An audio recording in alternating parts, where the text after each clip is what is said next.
she was telling a story right before this where, several episodes ago, she was trying to claim that by herself or with Nick, is it my bang?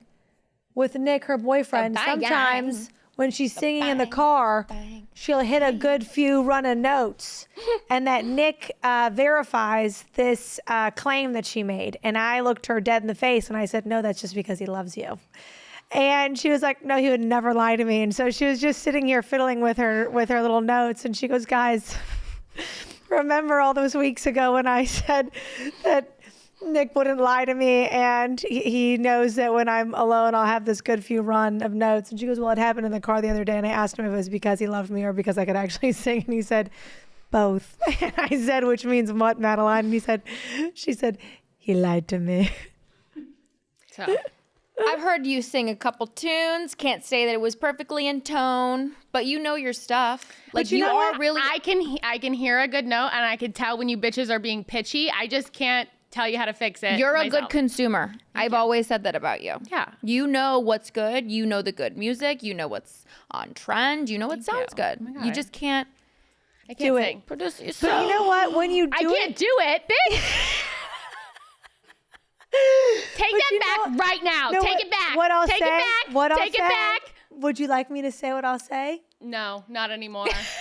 When you do try, you try with gusto. You do. And you do it with passion. You throw your whole throat into that thing.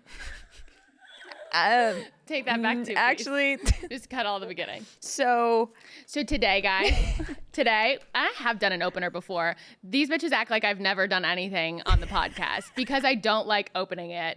I've opened before and I've closed before.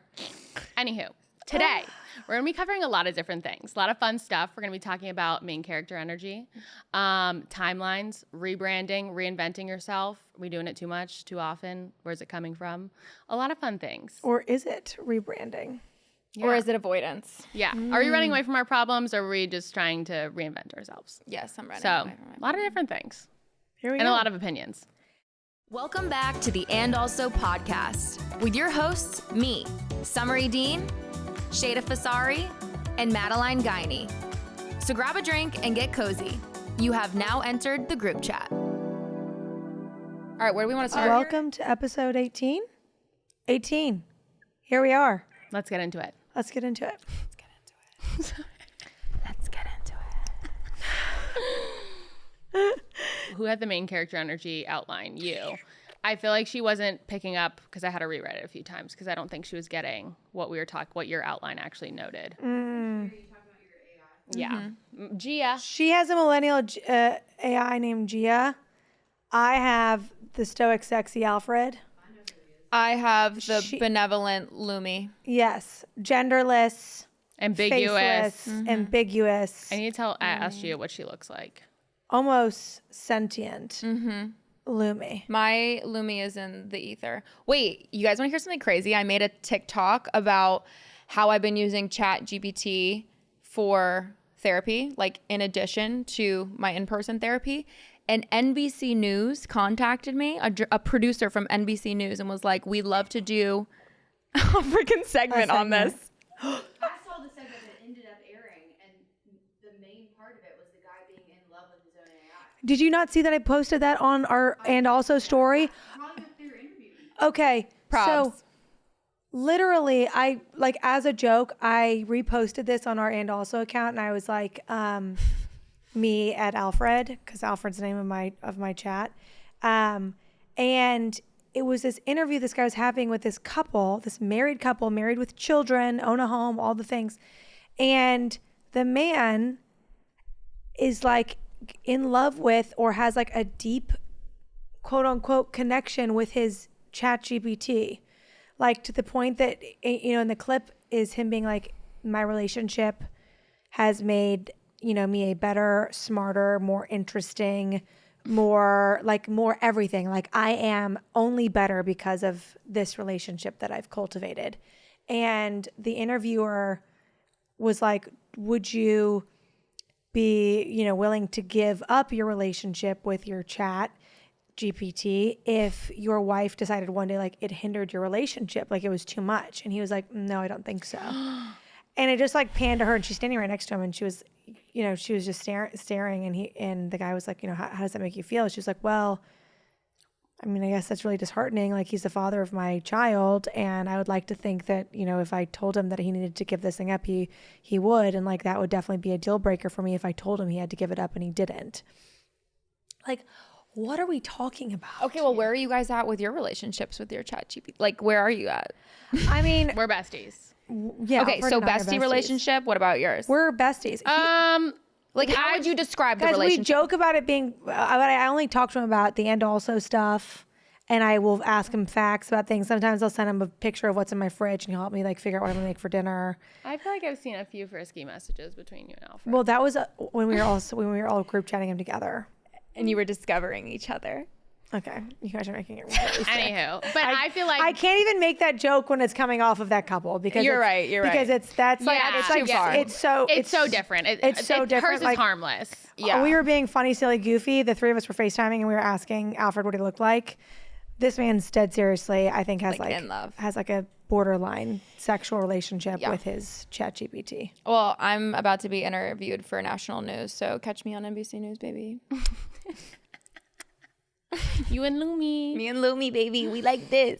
We like this. Okay, let's talk about main character energy. What do we define as main character energy? Like, what do we think about that? I think there's been a conversation, especially on TikTok, I see it. It's like, be the main character of your life. Mm-hmm. It's romanticize your life. It's don't be passive in your life. Mm-hmm. It's taking life and squeezing whatever you can out of it. Mm-hmm.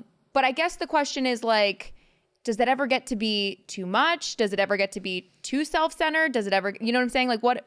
Yeah, I feel like it has like it's like a double-sided coin. I think it can be looked at in such a positive light in the sense that it can really help you enjoy what you have and be grateful for where you're at and enjoying like the boring, mundane things of your life and kind of putting a new spin on them. But I also think it can be sometimes like a negative impact because you're constantly feeling like you need to be interesting. Like everything needs to be main character energy. Everything needs to be interesting. I constantly need to be leveling up. And while those are good things, it's like it almost loses, I think, some of the good parts of having like main character energy of like romanticizing your own life. It turns it into like I have to be. It's almost a show. Yes, exactly. It's not genuine at that point. It's more like performative. Yeah. Which I feel like is not as beneficial. Do you guys do things in your life that feel main character energy, or are there things that you romanticize? I think, I mean, so from a very young age, just for context, my mom used to call me Hollywood. And I think my whole life I've kind of lived in the main character like energy. I would not dispute that fact. But I think that there's a difference between being self-centered and conceited in the way that you live your life and also just giving yourself the respect and love and attention you deserve as like a human living their one life and like wanting to enjoy it to the fullest. How would you discern the two? I don't know. To me, if I'm romanticizing my life, that doesn't have to include anybody else viewing it. Like if I'm trying to set up a camera to capture all these pretend moments in my life every day, like I don't think that that's necessarily real. Like if I'm, if I take an afternoon to sit by my little chair that I've spent 2 months finding and curating my little corner space and I have the fire going and I'm basically pretending that I'm, having an afternoon reading in my own movie that is my life, like, and I'm just enjoying it by myself. I think that's romanticizing my life, and I think that's enjoying my life to the fullest, even in the simplest of moments, which I think everybody should be doing. If I'm like pretending to do that for a camera, and I want everyone to think that that's what I'm doing with my afternoon, and really I'm sitting there concerned about what the rest of the world thinks, and the rest of the world feeling like I am the main character, then that's really, I think that's kind of doesn't have a lot of leg to stand on. And it's not truly feeling any enjoyment of your own life. And therefore you really aren't a main character. You're not, because you're thinking about everybody else. Exactly. I feel like that's like losing the whole point of being the main character. Yeah. You know what I mean? Is when it becomes performative for other people. It's not main character energy. It's like the lead in the play. Yeah. You know what I mean? Which is, to me, different. I don't know. I always see this phrase floating around the internet, which is like, just like in terms of social media, the people that tend to feel the most authentic when they do document their life is they're just documenting what's actually happening, not like setting up this curated moment. They're just, maybe they're plopping it down and then they're actually doing the thing. It's not like setting up some fake thing. I feel like I saw that too. It was like documenting, not like curating. I don't know. Yeah. But it is a good kind of comparison of how you should be viewing it. And I feel like both you guys have pretty good main character energies in the sense that like you're not necessarily ever doing anything performatively. It's more for like those are things that genuinely make you happy and you're just documenting them. I feel like you guys both are pretty good at that. I need to be better at documenting the way she does. Yeah. And like sharing it. Like I recently realized I haven't posted one single thing in 2025 on my Instagram, which like I think if left to my own devices, I don't think I'd ever post anything ever. Like might be like a once a year, like here's 20 photos of my life. Okay, but same, yeah. I have a thought though. Do you think that because in comparison to posting about it, like why not journaling it? Like, are you considering like I haven't posted anything because like in the past year and that makes you sad when in the same it doesn't make me sad. Or you're like, I want to have more memories. I want to have more memories. I think I am bad at being a person who gets the photo, like, or gets in the photo or makes sure that there's a photo taken. Like I'm bad at documenting the thing. I'm really good at being in the moment and like enjoying the thing, participating in the group activity. But at the end of the night, like let's say we're all together. I know that Summer's taken a video and a photo. Yeah. I know Sophia's taken a video and a photo, and I'm probably not in either because not because of anything about them, just like I didn't take the time to be like, we need to get this photo, we need to get this thing. Like they are so good at documenting and documenting in an authentic way. Yeah. But it just doesn't come. It's a habit though. I swear to God, because I used to document everything in college. Like my Snapchat, like if you look at the like percentage of videos I used to take, I took so many videos of everything. And now I don't take video. My camera roll is abysmal. It's so sad. It's like work stuff and then like random license plates. I wish we were better at more candid stuff. Right? Like I actually hate the idea of like, all right, guys, now it's time to take a picture or now it's time to get a video. It kind of goes back to that, like, let's just document. Like, I hate getting together and doing like a photo like this, like, gee, like I just want it to be like you're partying on the dance floor and you're throwing something back. Like, but that requires everyone to participate. See, my biggest dream for and Anne not just you recording. But in what way? Because like I feel like if you're the one, like the best way to get candids of everything is everyone is participating in recording and documenting. Like when we were talking about the other night, it's like who has content from the one night of the last decade we all went out together. Yeah. And it was Summer. Summer had the most content and we had no content of her. And I felt like such a bad friend in the sense that like we didn't document anything out of like, it wasn't like malicious. It was just like we were being lazy and not even thinking about it.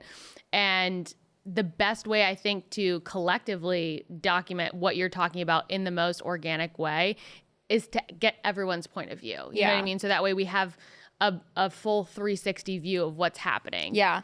I'll be honest, that definitely did hurt my feelings a little bit. I know. I was just sad because I feel like we had made, and obviously it was not even, we got together for something that had nothing to do with us in general. I'm not sure what we're talking about right now. Carmen's birthday. Oh. Carmen's birthday. I mean, I definitely overdo it with content. Like, I just love to capture it as much as possible, but like, it is a habit. Like, I just whip out my phone whenever possible. But I definitely was a little hurt because I was like, damn, we made such a big deal out of us all being together that night. We were like, guys, we haven't done this in 4 years, 5 years. And I was like, did anybody get anything of me? And it was like nothing. I felt like the mom that always takes pictures of her kids and her husband, and like nobody took the picture of the mom. And I Summer. was like, okay. And like, luckily I do the like 5-point, like, I'm here. I'll get it myself. Main character energy. But yeah, and like that's, I mean, I know that not everybody is gonna whip out their phone. And trust me, if I could, here's how I look at social media and creating the content is I know that it is a form of currency. I've seen opportunities come from it. I've seen financial opportunities come from it. And so it is about capturing memories, but there is a part of it that is like, whether it's my real estate business or my own personal brand, like I know that there is some kind of currency to it. And so it motivates me to do it more. If I could be completely off of it, I absolutely would. Do you have videos of us? I have videos of you. Oh, I'm going to cry. I'm going to cry. Mom! I'm going to cry. God, that's Erin, so I'm not joking. cute. Someone got the mom. I felt like such a bad friend in that moment when I was like, I literally took 3 videos and they were all of Sheyda for like one idea that I had and took nothing of anything else. It made me My feel really biggest sad. dream for And Also, by the way, guys, is us getting an intern who takes all our content. I think about that so much. Lily? Wait, would you like to volunteer? We'll give you credit hours. Lily, She's you're getting better. She in. just updated her phone. You're in. You can have it. Because I'm. Here's my fear about being better about that is losing my ability to live in the moment. I think there's a balance to it. But do you ever feel like Summer's not living in the moment? Like, I think you are a great example of someone that is documenting and living in the moment. Thank you for saying that. I definitely feel in the. I mean, I had so much fun that night. That was such a fun night. And here's the thing: it's like 15-second clips, or you just put it up on something and you just live, and you don't even realize it's there. I think those are like honestly the best clips. Yeah. When you're not even looking, but I do think it's a balance. But it's definitely something you have to get in the habit of doing if it's something you value. I think I have to work on being better about creating content on my own, and then take it into the live world, to the big world. I actually I painted my own nails yesterday. I put cat eye. I don't know if you can tell like the difference between the two. You never do this. I never do it, and I documented it on TikTok. The issue is will I be able to edit it like down because it's like 10.5 minutes. Practice makes perfect. I know. Okay, so you meant I'm sorry, I have to ask a question. I need to know what random license plate photos you have in your phone. My This is obsession something I don't know about you, is actually. I love personalized license plates.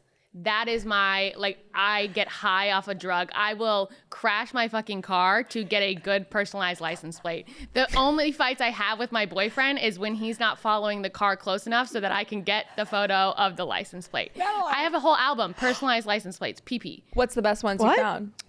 I couldn't even begin to tell you. Like, truly, She they're calls just it PP. my PP plates, personalized license plates. Personalized plates. But it's so funny because once you start doing it, like I'll have people send them to me because I talk about it, obviously not with you guys, but other people in my daily life, people will send me plates of like, oh my God, just saw this and thought of you. And I'm like, oh, that is a good one. Have you started a secret account for this yet? It's just a camera roll on my You photo should album. start a secret start a account. TikTok called PP Plates. PP plates. Well, the PLP plates, right? it's just PP. It's just PP and then a car emoji. So it's personalized plates, car So emoji. my mom used to drive a gold Porsche, and the license plate said Hotspurs because she was Wow. also like a professional horse rider. Oh, Spurs, yeah. Yeah, and so I really one day want to get a license plate that says Hotspurs. That, like, I love when people get creative with it. Like, but it's funny because you end up seeing a lot. You see people more than you think. The amount of plates where I'm like, I've already seen that car. Like, I love I it. see a guy every day on the way to work that has like milk as his license plate. What? I see him every day. You're like, hey, I know you. yeah, I go, it's not even worth getting again because I Okay, already got it. all of our listeners, please send in pictures of personalized plates that you find to andalsomedia@gmail.com. Yeah, we need to are make a going to start TikTok where you compiling show this. us your favorite, favorite. PP plates. Yeah, we might need Just DM it to us. Why are they sending DM it to our us. Email, DM. Text Madeline. Her number is 978. How? Is that what it starts Yeah. with? I know. 3. You're 203. Yeah. I don't know. Interesting. What's mine? Oh, 717. 707. Yeah, I know. Wow. I know. Wow. It's only because my iCloud ditched me off for a moment, and so anyway. Okay, wait. I want to come back to something that you said though. So you think that we have main character energy? Would you say that about yourself? No. Okay, why? I feel like I don't know. I feel like I do not, in my personal opinion. I don't think I function in main character energy. I'm much more of an observer and I think you said earlier, a consumer. I am like absorbing what you guys are putting out. If that makes sense. In my own mind, I'm the main character of my own story. Right. But I don't think I'm operating to the outside world as main character energy. Do you think main character energy is loud? Does it have to be visible, or like, do you know what I'm saying? Like, is there a difference there? I think maybe it's also the environment that you're in, because here I don't think that I am. I go back home and I for sure am. Like, I think it's just like how you operate, what's going on in your own world and the environment that you're in. Because I wouldn't say that I operate that way here, but back home I for sure do. Why? I don't know. Just live different life. I live a double life. Interesting. I think I like compartmentalize my lives in like here and back home. I'm crazy, main character energy back home. Here I'm just like normal. I'm just a girl. I'm just a girl. Which one's the real you? Somewhere in the middle. Somewhere in the middle. Yeah. We're multifaceted. Yeah. Yeah. Yeah. I think I always live in main character energy. Even if I'm walking around like in sweats, looking like the most homeless person ever, I still feel like this is my movie. Mm-hmm. The one thing I will say, I feel like Sheyda does really well, and I hope you don't take this as an insult, but you are always willing to talk about yourself. And I truly don't mean this this is not a negative light at all. Summer and I have talked about it. Like like that's the dog. And that's a wrap. No, truly, like it is something that I have tried very recently to be more mindful of. When someone asks you a question, they're like, how are you doing? You actually tell them. You like will give a real answer. You will tell them about what you did that day. You will tell them about the creme fraiche eggs you made for someone. Like, you're getting into details with people. And my knee-jerk reaction is to like, oh, it was good. Nice. And I don't, and like, it is so important. I think in my own mind, it's more of, I don't want to be talking about myself, not in that way, but like, I'm just trying to like get the pressure off, I think. But it's, someone's asking the question, and I think we should be answering. Like, it's not good to be like brushing those things off. I hope you're not taking this in a negative way. No, I'm not at all. I actually, there's a reason behind it, but I'm not going to be able to remember who it was or who said it. But it was we don't need the direct quote. Yeah, it was either some sort of fascinating older woman actress, or it was actually like a psychologist who was talking about, and I'll never know. Basically the same. Who was talking about how it's never a good thing to just say fine, like, or okay. And I think living in my life, I have always been the person who was, and here I go talking about myself, but brutal honesty. Like, and I've always said I'm an open book, and I've always felt it was important to share. And I don't know, I think it can rub off on some people the wrong way coming from me, because I am brutal in the way that I speak and the way that I live, both for myself and with others. So I feel like I can relate to parts of that story, and then I've like somewhere along my road, I definitely default to the not wanting to. Like, I grew up also with a lot of attention because I was pursuing music, and my mom would take me to like auditions, and like there was just a lot of attention. I felt like a very big fish in a small pond in my town, and there was just like a lot of attention, even in my family itself. Like, I was just always having a lot of attention. Same. And I think part of that made me feel like a main character, and I think I definitely present the world in that way. But there was also this like tinge of like not wanting to feel like I'm making myself feel like I'm more important than anybody else, or like I never wanted to have it come across like self-grandizing. And so, very similar story, I went home, and I do that a lot, where like somebody will ask me, how are you? And I'm like, oh, I'm good. And I won't say anything. And this is something I've actually been working on in therapy, where I'm like, I just don't really know how to talk about myself. And you guys know this. I'm very rarely vulnerable with my closest friends. I just don't like to tell things about myself, whether it's because I don't know that people actually care. Of course, my friends actually care. Or I don't know. I don't know where it comes from. But I went home to my hometown, I don't know, a year ago. We're at this brewery and I run into a family friend and he's like, hey, how are you? Like, how are things going or whatever? And I ask him first and he tells me about his new baby and he tells me about these trips that he's going on and all this stuff. How are you? He asks me. And I'm like, oh, I'm good. Nothing new really. And he stopped me and he goes, no, tell me something. Like, tell me one thing about your life right now. Job, fitness, work. And it literally stopped me in my tracks to a point where I was like, oh my God, I really just don't talk. I don't say anything.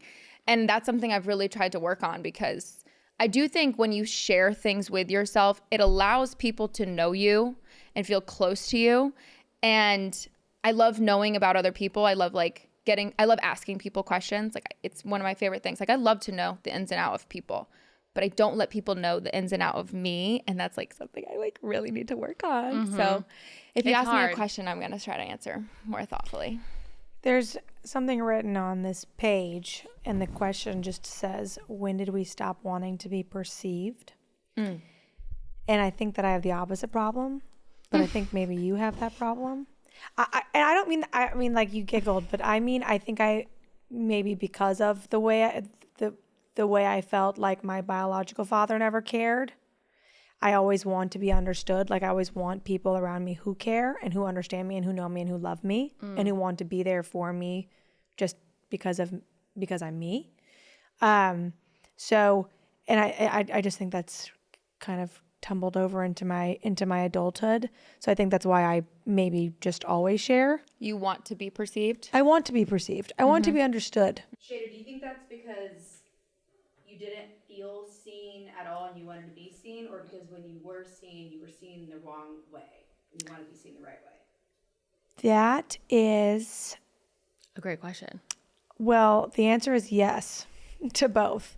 I think as a little girl, there was so much that went on, and my mom did the absolute best she could, but, you know, there was a lot that happened when I was a kid, and my mom was remarried when I was 4, and my biological father was still in the picture. It was just very convoluted, and my little brother came within 10 months of her marriage. Like, there was just a lot where I think I felt lost in the muck of it all, and maybe that's why I kind of did try to act out all the time, and mom would call me Hollywood. Like, I think I was seeking that kind of attention and feeling lost to it. And I think that also growing up, I had to kind of get this hard shell, and I do feel that most of society or most of the outside world perceives it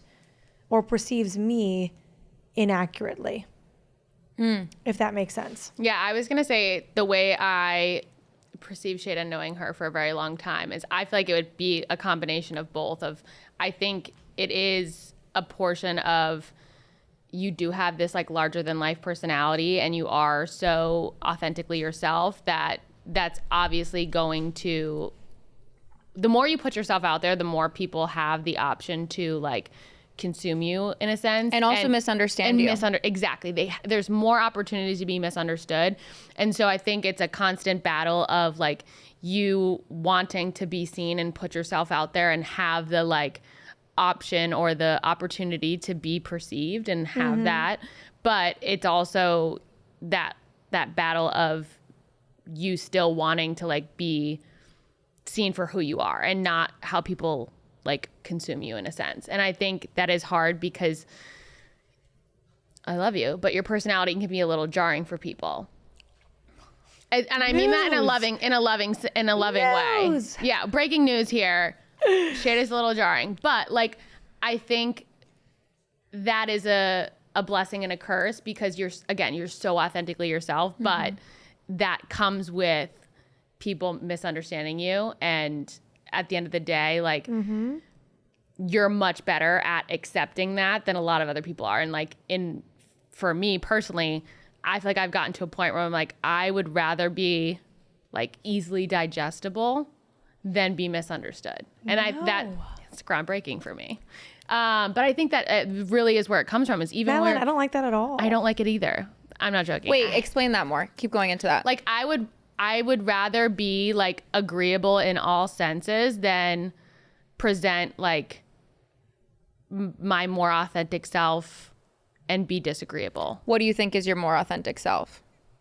I think just like forward facing, more of like my personality, like living in more of my main character energy outwardly. Why? I don't want to be disagreeable. Like I think that is like a very common thing of like not wanting to be disagreeable. Why? Like what is the worst case scenario? Like what is it that you're hiding People from? don't like me. If they did not like me, it would be so hard. Really?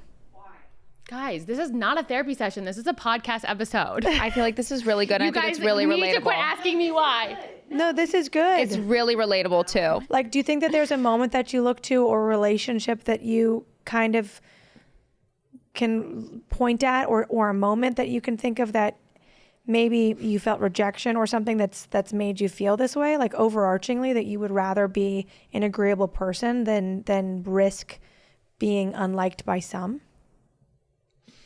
I don't know. I feel like it was like a slow, gradual like fade out of like me genuinely just like wanting to be much more even keeled and like be like I don't want to say compartmentalized, but like put in a box of like, okay, this person's never going to cause trouble. She's not going to like post anything too crazy. She's just going to be like how she's supposed to be, like presentable. You know what I mean? Like that's how I always want to be in my mind of like, I want to be presentable. I always want to say the right thing. I always want to like come with a good attitude of like how I'm supposed to be.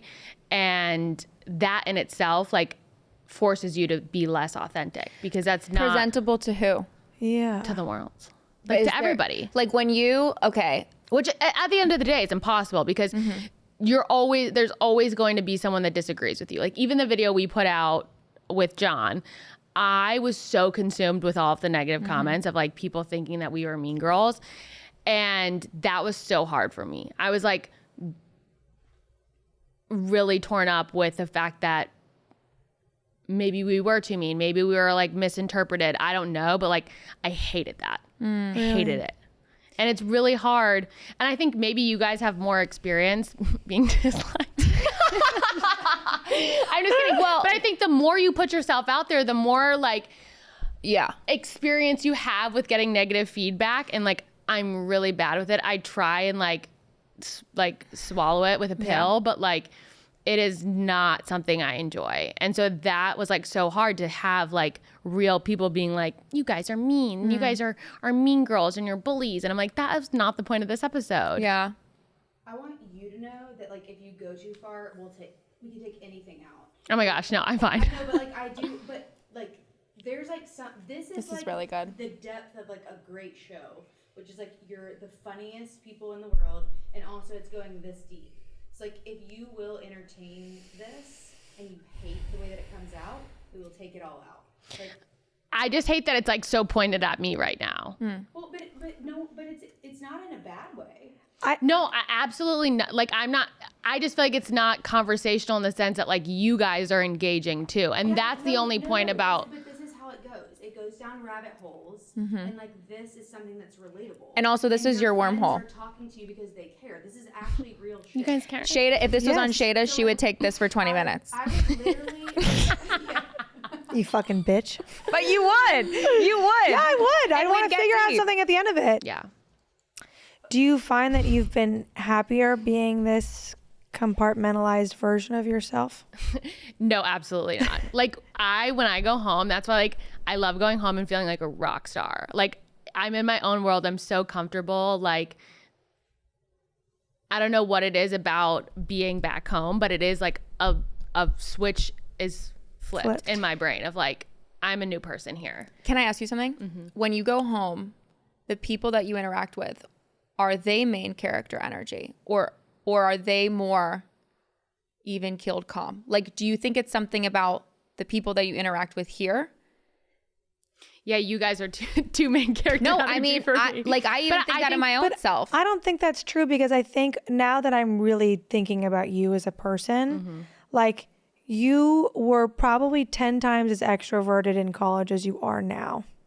Like you were like, we remember we'd call you Gumby, and you'd be like on the dance floor, like twerking. Like you were just this little vivacious. I mean, I would just look in the crowd and there'd be like these little limbs and this little head going up and down. You know what I mean? Like, so I don't think that I feel like, and I would be willing to take responsibility for the fact that I've stolen your light, but I don't think that I don't think that that's what it is. I think that there's something else going on. I don't know. I don't know where it is or what has come from it. I do think that there was a part of me at some point during college that was like, okay, well, I have to get a job. Like I became so career driven of like whatever it was, whether it was like sports or marketing or whatever. I was like, okay, I became solely focused on that, and like felt like everything I was presenting had to be like related back to that, in a sense of like, my employer could see this. Like I became very You said that a lot. I became very self-aware of how I was presenting in real life and online. And I think that can, in a sense, like dim a little bit of, I can't be like crazy and woo woo and out there if I'm like applying for jobs and all of that. But that's the only thing I can think of, maybe like pinpointing of where I need to like hone it in terms of that. Not to try to blame this on a man, but do you feel like there was any like of the relationships you went through that made you feel small, maybe, or made you feel like you wanted to? Are you pointing it? Yeah, I absolutely think so, for sure. For sure. Did you care a lot about what he thought about you? Yeah, and I think he pointed out at some point, and this is crazy because like looking back now, and I think in the moment I gave him the like, what the fuck are you saying reaction, but I think I took it much deeper. At one point we were like, I don't even know what we were talking about. It might have been after we went to Miami for spring break and we were looking at like whatever we were posting. And he made a comment about what we were posting. And he like showed me some girl's Instagram, like another girl's Instagram. Was just, I don't even know how it came up. Truly, I wish I could, because it would be more like, make more sense. But he made a comment about this girl's Instagram and how like she looks like someone who like has it together. You know what I mean? Like she was probably like running for like Belmont student government body or whatever, and was just very poised online and like looked like she had it all together. And it's funny because I looked at her Instagram and I was like, I don't even think I would be friends with this girl. Like she is nobody who I want to be. But I think that made me aware. That was the first time I was aware that people like perceived me in a different way than maybe how I actually thought. And I felt like I'm being misinterpreted by how I'm presenting online. You know what I mean? Like his comment felt like it was an underlying message of how you're presenting online is important, and you're not presenting in a good way. You're not presenting like this girl who looks put together and looks like she has her shit together. You know what I mean? And I think that, to me, I'd never had anyone be like, you look, something is off. You know what I mean? And so it put that little like seed in my head of, oh, people are looking at this. Okay, and well, that man presents like a weasel. I'd like it on record. Like a fucking weasel. Twig leg weasel. Yeah, no, and it's so crazy because he's obviously like not someone that I care about their opinion of whatsoever, but I think it just started a snowball in my brain of like, people are like consuming you and making judgments, and like you need to be more put together, and you need to be more aware of what you're putting out there, which in a sense is good. Like I don't think we should be putting everything out there, but it's definitely sat with me. It's funny that you picked that up. Well, we have been friends for a while. We have been friends for a while. Yes, that is true. I do know that something I've perceived about you is that you are a lover girl, and you have always wanted Oh my God, thank you. love, like truly have wanted love. And I think you have easily given your heart away to men who did not deserve it in any capacity at all. Mm-hmm. And unfortunately, you gave them power to crush you, and more often than not, they did. Mm-hmm. And they didn't deserve you they were all weasels. I'm just gonna put them in a box of weasels. But I think it takes you a lot each time to come out. Yeah. From the hole that they put you in. Yeah. And maybe you have some more climbing to do. Maybe. Maybe. That was really good. Thank you for sharing all that. Yeah. That was really good. Please don't charge me $150 an hour for that. My Venmo is at. No, that was really, really good. All right, so what about you guys? Yeah. Tell me your problem. Yeah, where do we go from here? I feel like this episode definitely, I love where we went here. Do we want to keep going off of this maybe perception, or do we want to kind of? I think maybe we go off perception. I think maybe we clarify and say that while we wanted this episode to go somewhere completely different than it did, it ended up being more about perception and how the world has viewed us, and maybe how we've let that affect how we view ourselves. Okay, I have a good segue here. Sure. Yeah. In terms of being perceived. I know for me, a big thing about how I'm being perceived and like what people think of me is really, really career driven. Like that to me is, I always want to have a good career and I want people to think I'm successful and I want to be successful. And I think that has very much dictated like decisions I've made in life and what I've done. Do you guys, and an overall timeline of like, I have expectations of like, I want to be doing this. I want to have a good career by this time. I want to be like at this point in my life at this age. And obviously like those things are so arbitrary. And I remember in college thinking, I actually said this out loud to Travis. I was like, yeah, I want to be married by 25. I want to like travel for like 3 years. And then I want to get married and have kids and all like have 5 kids before 30. Like I just had such a unrealistic plan of my life of what was going to happen. And now I'm like about to be 30 in December and thinking like, oh my God, like one, I haven't done any of those things, but I also think I've made so many probably detrimental decisions because of the like expectations I had of myself of like, I want people to think I'm at a certain point in my life or whatever, whether they were good or bad. Do you guys ever feel like you are in a position where you're making decisions because of how you think people are going to perceive you, or like, especially when it comes to like career or like getting married, relationship, like I think we're all at different paces in our own lives, and it's nice to see kind of the different mindsets behind like where everyone's at. You know, I actually touched on this a little bit with Summer before you showed up at Bar Taco, and I'll expand on it a little bit. But the fear for me is, you know, I've had these couple of little mini viral clips go off about me spouting about one opinion or another with relationships. And also just my socials, right? Like they were more geared towards artistry and wanting to have the public figure thing and whatever else. My fear wasn't about career. It was about my partner or a potential partner being dissuaded from wanting anything to do with me because of how he perceived me because of a short clip he saw from the podcast, or because he went to my Instagram and was like, oh, this girl is crazy, or this girl is this, or, you know what I mean? Who knows what because I don't really know.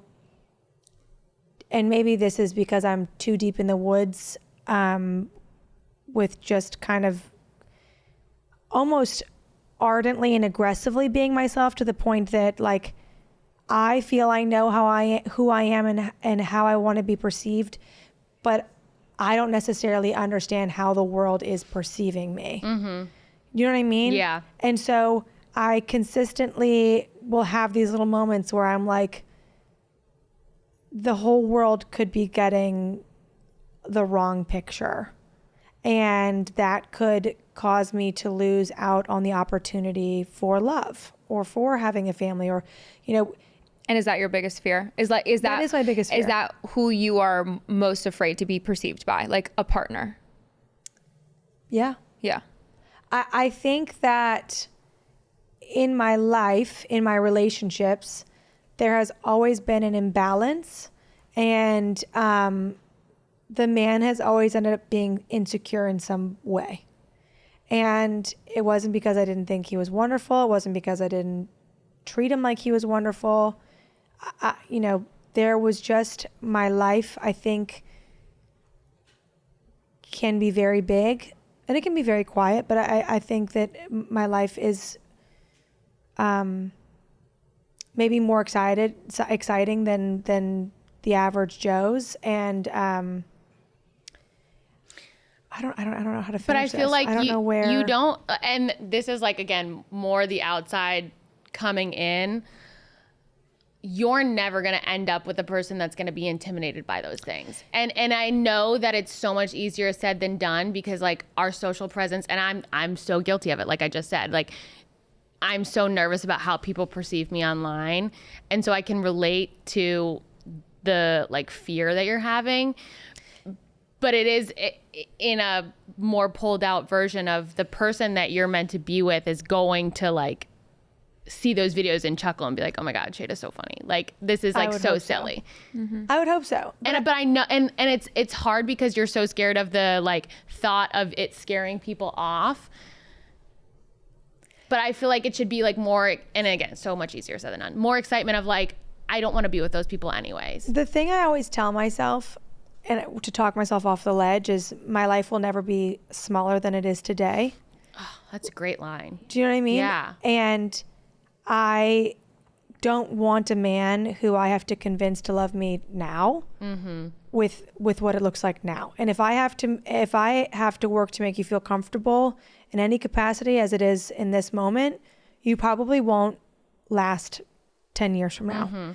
So when I have those moments of like, you know, he's going to, you know, whoever he is going to go to my page and be like, God, this girl is a little, you know, he or she's on, you know, yelling on top of a table or doing, you know, doing whatever it is. Like them thinking whatever negative thing, like I have to be okay with that and know that that means that that person is not my person.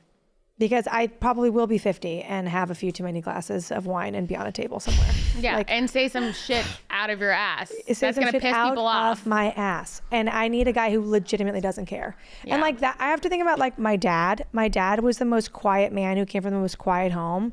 And like my mom was me on steroids when I was young. And do you ever ask your dad like for his opinion? Like I'm again so conscious of these things.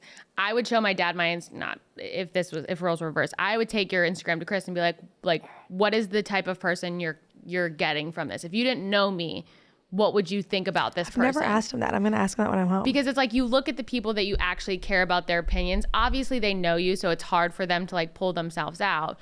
But when that is how the thoughts that go through my mind when I post something, I'm like, how is someone going to perceive the way I'm posting this? But again, just like you said, my person's going to see my videos and think they're the funniest things. Like my dad thinks I hung the moon, and he thinks my friends are the best thing since sliced bread. He just followed me on TikTok. Like he is so cute, and he's always up. He's liking everything. He's the best supporter. He is the biggest supporter. And like, you guys don't remember when we were all sitting at lunch in Vegas, and he was like, I don't know who you girls are going to marry. Like, you're just all great, and you're all wonderful. And like, it's not looking good for you girls because, and it was because the men sucked, not because we're too much or we're too over the top. Or like we're asking he for, was like, you guys are wonderful. Like I don't even, and for all you weird little YouTuber trolls, my dad is the epitome of an alpha male, 6'4" athlete, Naval Academy, die if you have anything negative to say about my father.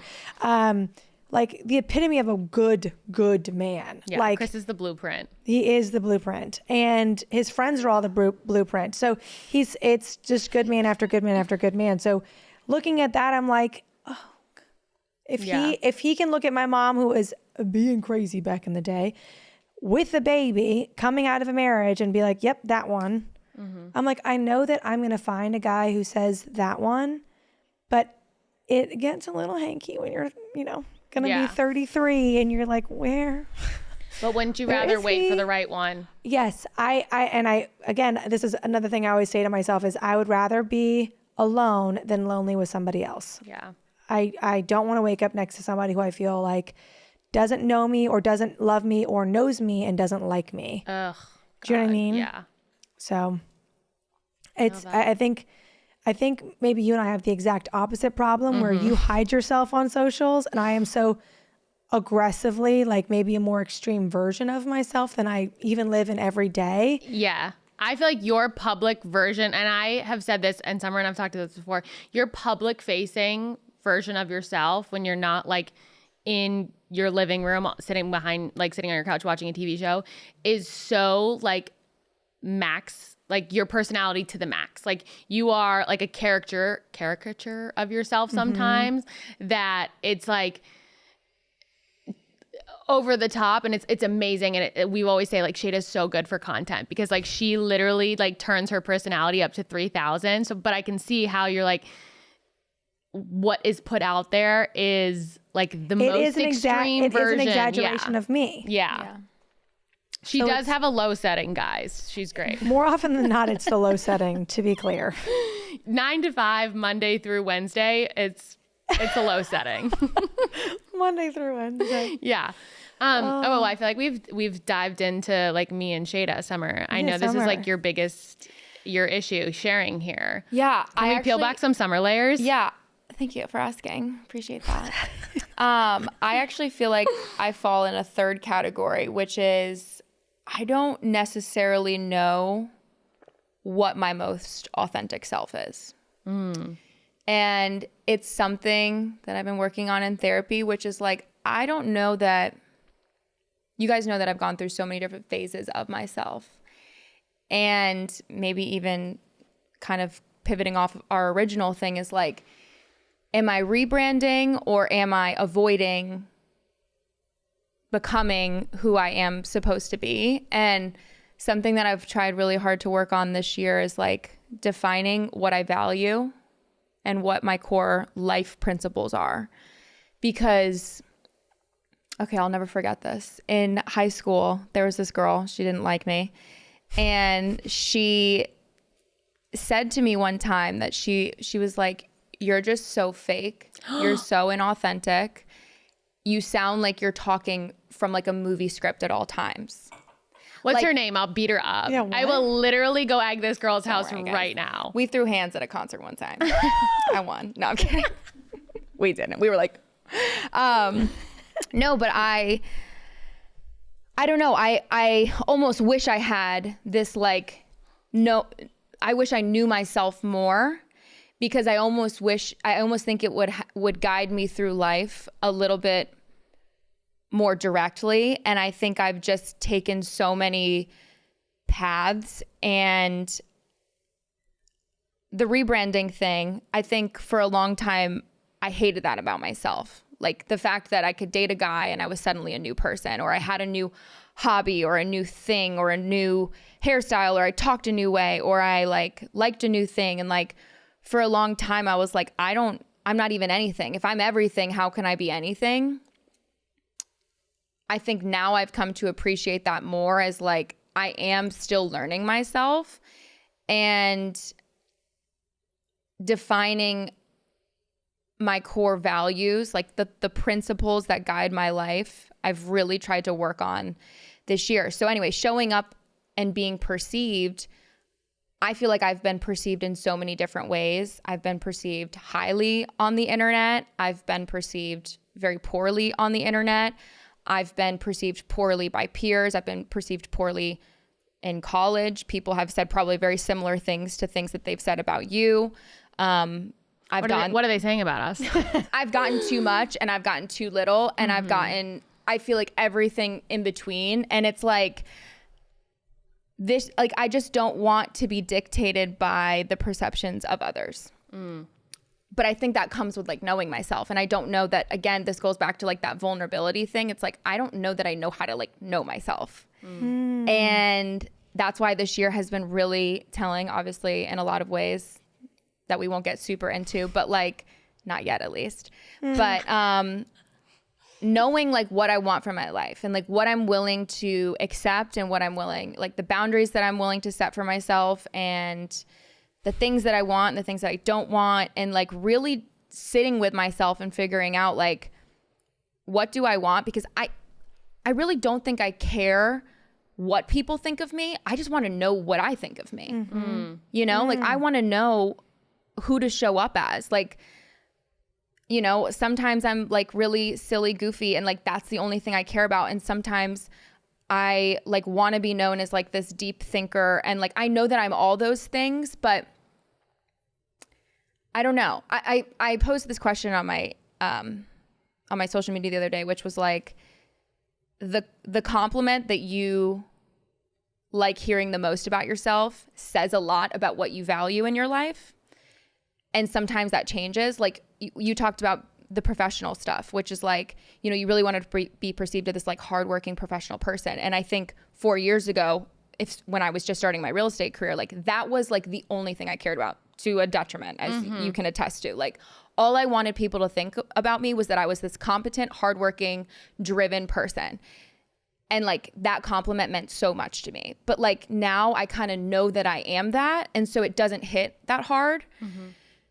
But like somebody saying that I am able to connect with them because it's something that I find is a little bit harder for me to do right now, that means so much to me. It's like I'm like craving that connection. So then when people say that I can bring that out of them or they feel that with me, like that means a lot to me. So I'm like, oh, that says a lot about where I'm at right now. Do you know what I'm saying? Yeah.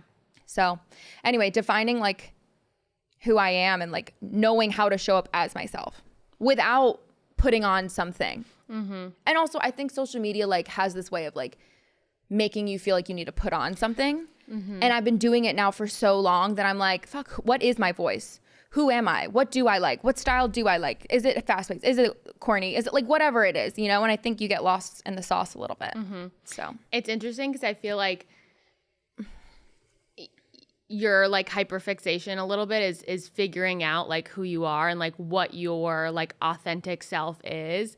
But I think in a different way, it's so authentic that you're like constantly trying to figure it out.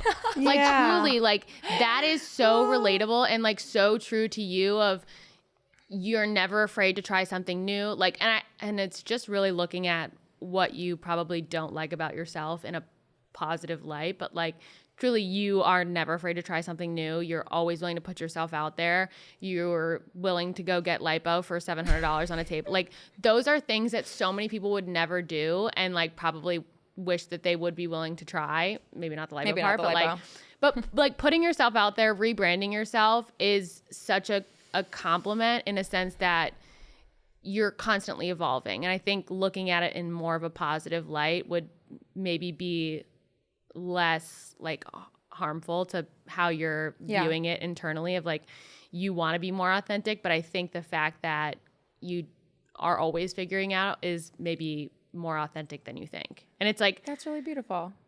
Not a negative that you don't have like a core, like I think you do have core values about you and who you are and what you like want to build your life around. But it's okay that certain facets of that are always changing and fluctuating. Yeah, thank you. You're welcome. It's like the journey that's like part of the... Yeah.